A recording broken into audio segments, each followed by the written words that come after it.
बड़े ही अद्भुत है हमारे देवता और उनसे जुड़ी कथाएं और भी अद्भुत है।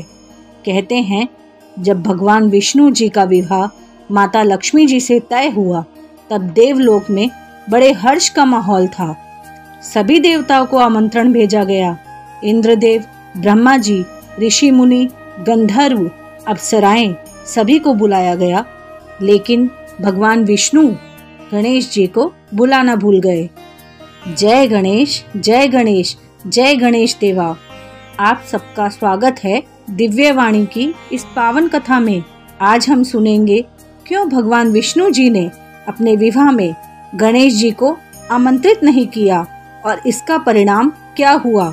यह कथा न केवल रोचक है बल्कि हमें जीवन का गहरा संदेश भी देती है। एक समय की बात है, देवलोक में बड़ी हलचल थी। भगवान श्री विष्णु जी का विवाह लक्ष्मी जी से होने जा रहा था। स्वर्गलोक सजाया जा रहा था। गंधर्व मधुर गीत गा रहे थे, अप्सराएं नृत्य कर रही थी और चारों ओर उल्लास का वातावरण था। नारद मुनि, ब्रह्मा जी, इंद्रदेव सबको निमंत्रण भेजा गया, लेकिन भाग दौड़ में गणेश जी को निमंत्रण देना भूल गए।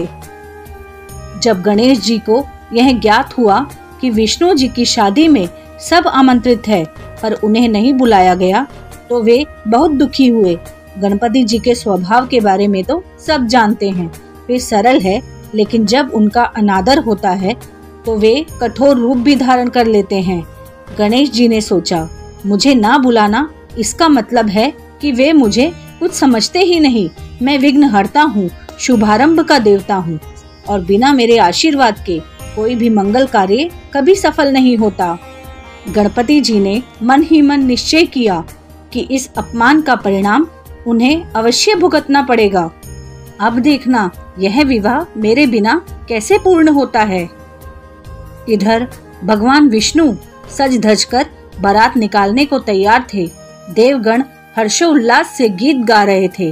रथ तैयार था, हाथी घोड़े सजे थे और सब मिलकर नारायण नारायण का जय घोष कर रहे थे। विष्णु जी प्रसन्न थे। उन्होंने कहा, चलो लक्ष्मी से मेरा मिलन होने जा रहा है। यह तो जगत के लिए महापर्व है।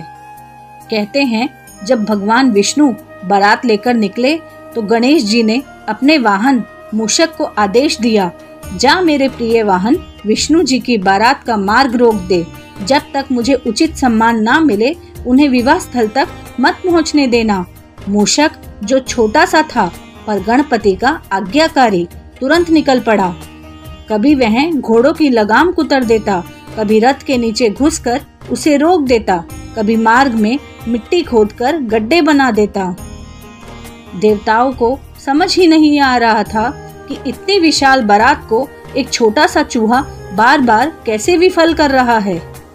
रथ कीचड़ में धंस गया, घोड़े थम गए, मार्ग में बाधाएं खड़ी हो गई, सारा उत्सव मानो ठहर गया। तभी वहां पहुंचे नारद मुनि, हाथों में वीणा, होठों पे मुस्कान और स्वर में गंभीरता। उन्होंने कहा, नारायण नारायण, हे विष्णु, यह साधारण चूहा नहीं है, यह तो गणेश जी का वाहन मूषक है और गणपति बिना बुलाए बहुत क्रोधित है। जब तक उनकी पूजा नहीं होगी यह बारात एक कदम भी आगे नहीं बढ़ पाएगी। विष्णु जी चौंक उठे और बोले, हे नारद, यह तो हमारी बहुत बड़ी भूल हो गई। और फिर भगवान विष्णु ने गणेश जी का आह्वान किया।